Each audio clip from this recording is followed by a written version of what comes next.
O TV Folha de hoje debate o racismo, mas de uma forma um pouco diferente da usual. Estará nessa conversa a Lia Weiner-Schuckmann, que é doutora em Psicologia Social pela USP.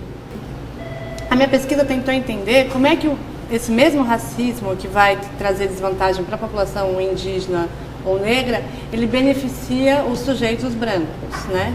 Raça é uma categoria que ela só existe em relação, né? Não existe...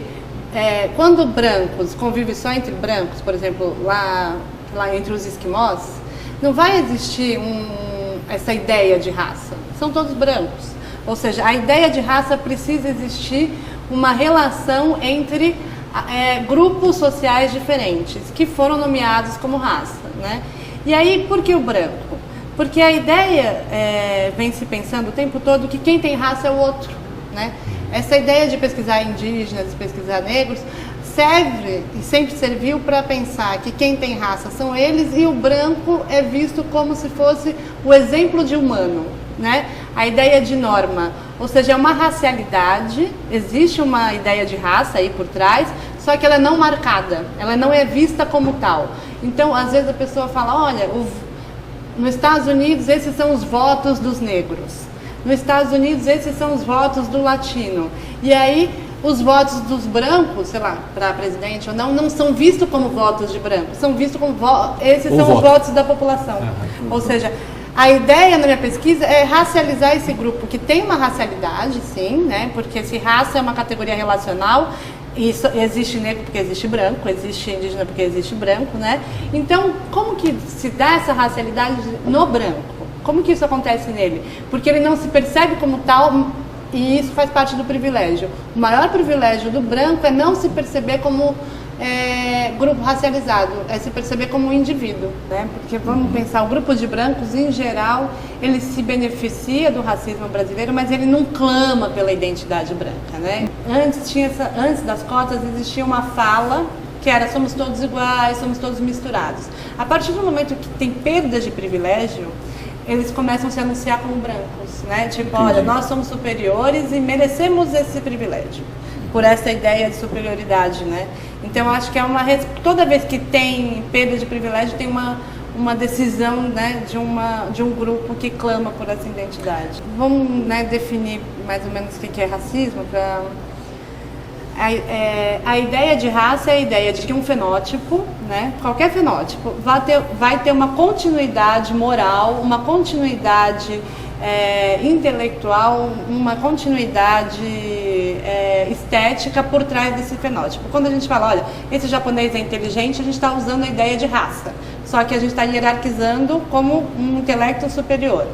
Ou seja, a raça é isso, é dizer que tem um fenótipo que tem uma continuidade, uma ideia de civilização por trás.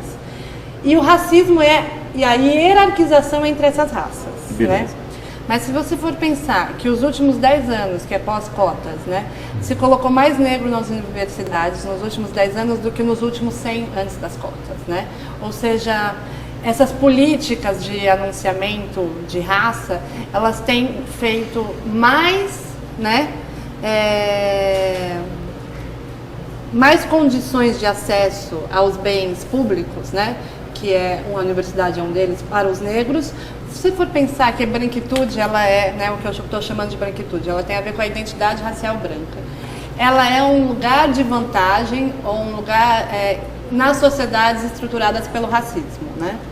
E quem entra nesse grupo de brancos tem a ver com a sociedade que você está. Quem entra no grupo de brancos no Brasil não é o mesmo grupo que entra no grupo de brancos nos Estados Unidos. Muitos brancos aqui, lá seriam latinos, né? Sim. E quem não entra nesse grupo também tem a ver com a história do lugar. No Brasil, quem não entra nesse grupo são os índios e os negros, né? Você vê, os árabes entram no grupo de brancos, os judeus entram no grupo de brancos, eles não entram no grupo de branco na Europa, né? Então, a branquitude é um lugar de vantagem que vai mudar quem entra no grupo, né? E aí aparece também uma diferença entre o discurso, eu entrevistei ex-donos de fazenda, quatrocentão, desse sujeito com o discurso do imigrante, desse que está há 100 anos no Brasil. Porque os quatrocentões são ex-donos de fazenda, essas pessoas tiveram escravos, né? Então eles sabem do privilégio deles, É uma coisa que, de alguma forma, eles sabem que eles não trabalharam, né? Que teve alguém trabalhando para eles. É muito diferente desse imigrante italiano que veio para cá e realmente trabalhou muito, né? Ele trabalhou no chão da fábrica, e trabalhou no campo, né? Então, esse tem esse discurso do mérito mais falado, assim, olha, meu avô trabalhou muito, eu só estou aqui porque todo mundo da minha família trabalhou, veio imigrante, também veio sem nada.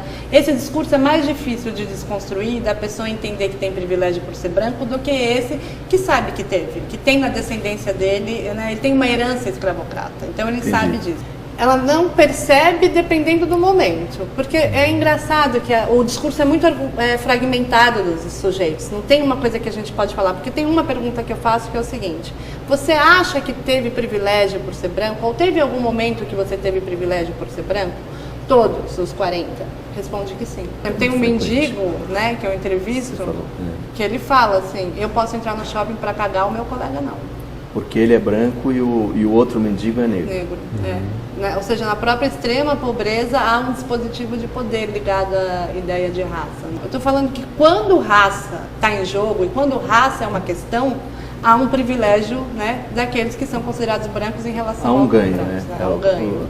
Para pensar esses estudos, tem os estudos precursores. Um deles é o Du Bois, que ele vai chamar de salário público e psicológico da branquitude, né? Ele faz um estudo para tentar entender por que no chão das fábricas, né, brancos e negros não se uniram pela ideia de classe, né, ou faziam até sindicatos diferentes, né, nos Estados Unidos. Ou seja, a ideia de classe não era unificadora e a ideia de raça separava esses mesmos trabalhadores.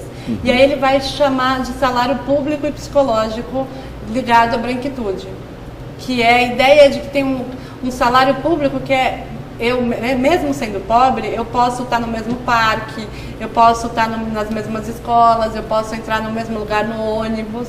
Então, para ele, teria uma identificação maior com a ideia de raça do que com a ideia de classe. Os estudos precursores da branquitude são começados por aí, por esse estudo aí, que ele chama de salário público psicológico, que é isso que você falou de ganho. Tem estudos que mostram que quando tem cotas sociais, quem entra é o branco pobre, entendeu?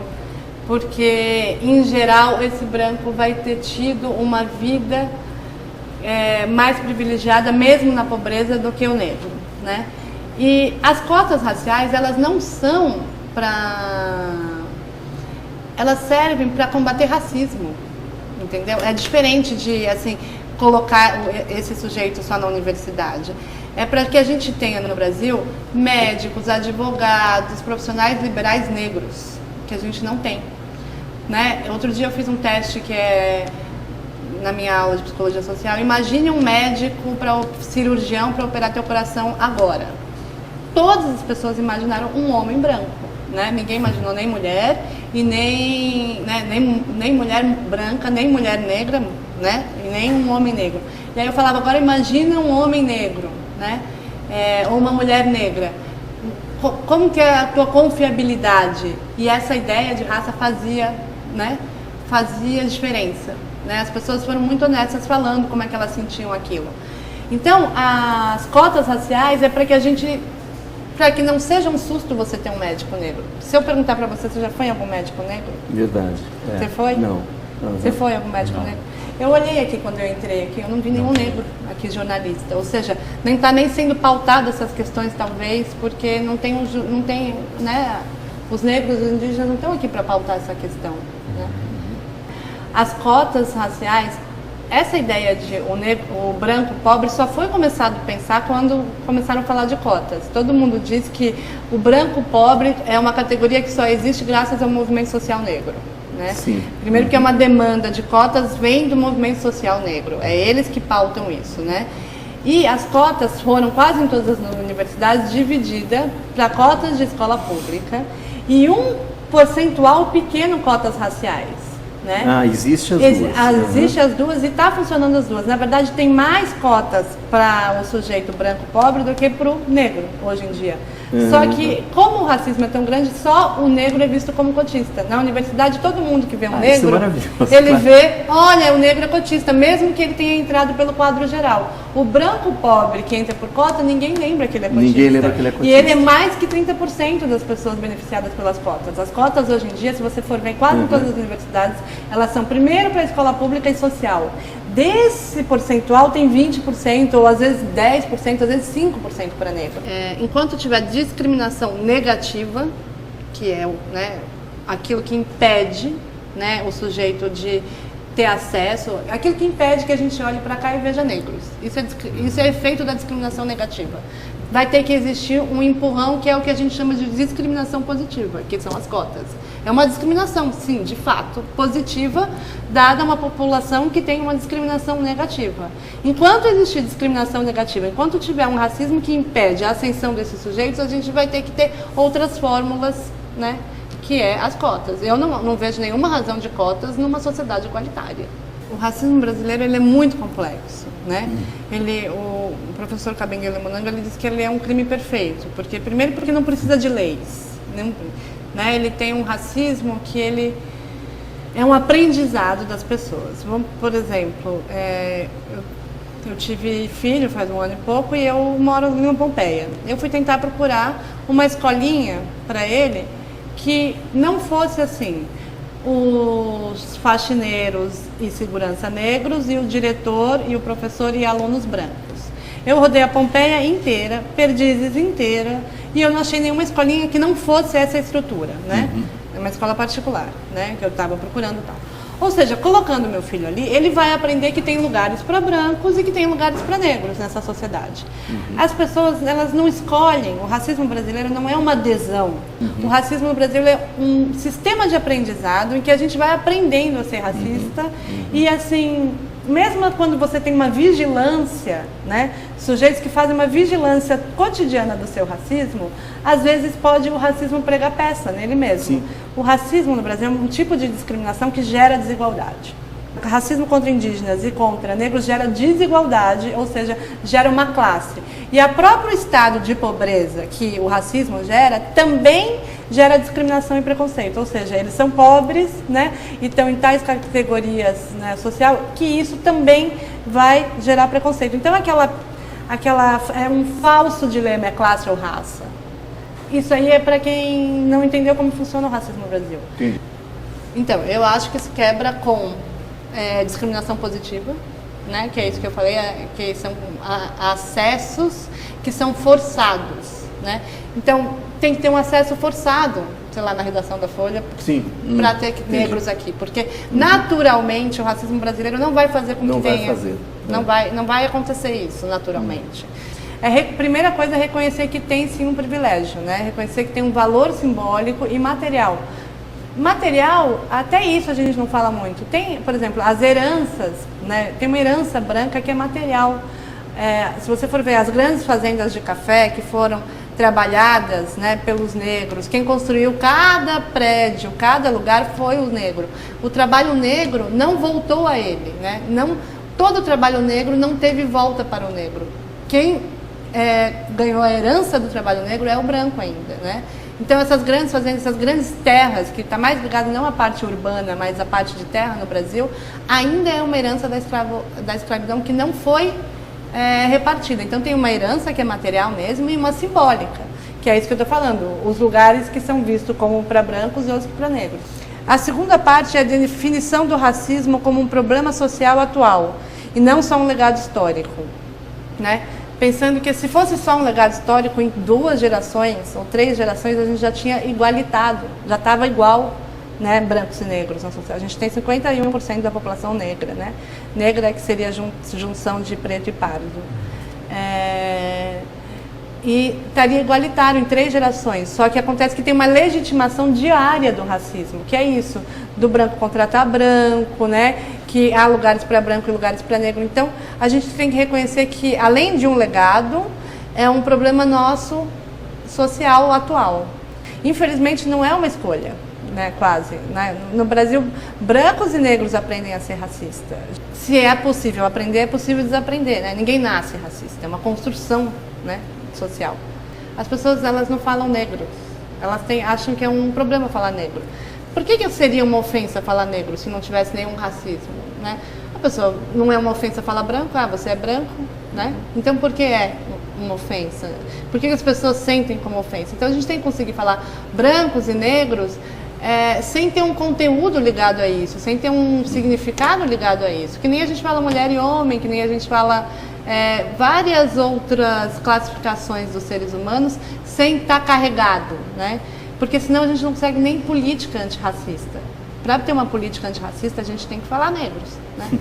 Como que a gente vai falar, precisa política de cotas, e aí as pessoas falam, mas não tem negros no Brasil, porque ninguém nem consegue nomear a palavra, né? Então, a posse dessa gramática faz parte do letramento racial. Interpretar quando uma coisa é racismo e não dizer que é mal entendido, né? Não sei se vocês lembram do caso de uma criança aqui no Oscar Freire, que estava com o pai, acho que o pai é americano, e aí o segurança falou, olha, você não pode estar aqui. E aí ele falou, não, isso é racismo. E aí ele falou, não, foi um mal entendido. Né? Ou bullying na escola. Bullying é uma palavra que é guarda-chuva para qualquer coisa. As pessoas, às vezes, não é bullying, é racismo, né?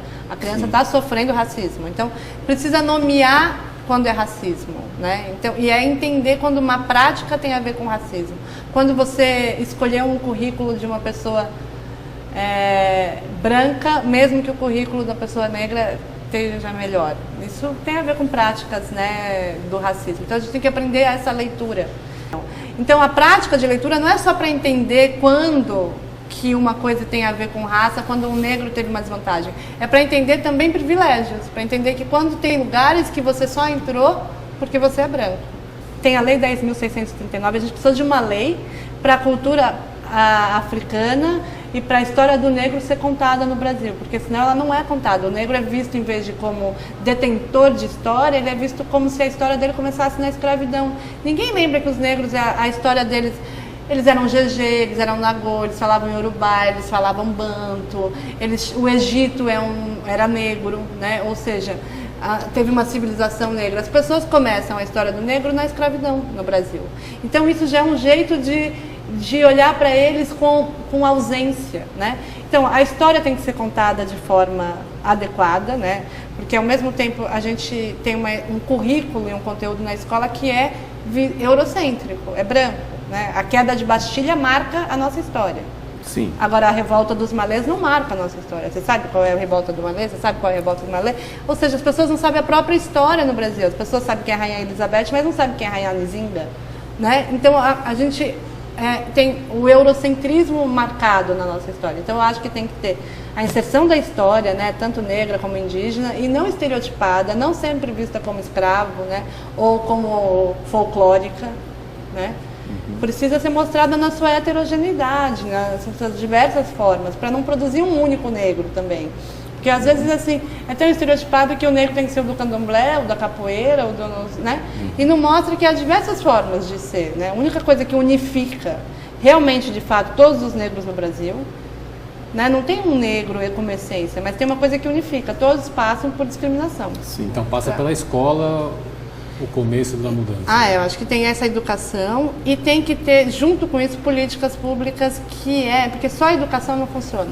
Não adianta eu fazer uma educação para falar, olha, somos todos iguais, e você ter isso mentalmente, só que exatamente você não vê negros em lugares de poder, né? Você não vê todos os negros que você conhece estão em lugar de subalternidade, né?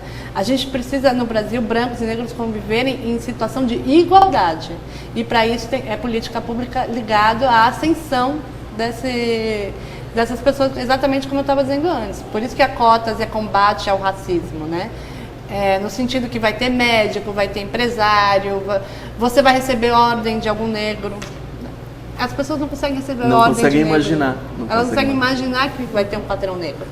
E quando elas têm patrão negro, elas não recebem ordem. É como se ele não tivesse o direito de dar ordem. Um patrão branco, tudo bem ele ser um cara mandão. Um negro não pode te dar ordem. No máximo, ele é visto como igualdade, como você, como colega. Agora, nessa ideia de receber ordem de negro, as pessoas não conseguem. Olha, quando eu mostro a minha pesquisa para alguém, é muito difícil a pessoa falar, não tem racismo no Brasil. Ou falar, você está inventando. A não ser se a pessoa está de má fé. Aí má fé não tem como combater, ela não quer, ela não quer assumir. Mas assim, qualquer pessoa que aprendeu a ser racista, em geral, se você vai falando e vai mostrando os dados, ela realmente fala, não, de fato, somos, né? O Brasil é um país racista. Ninguém fala não tem racismo. Quer dizer, tem que ser muito cara de pau.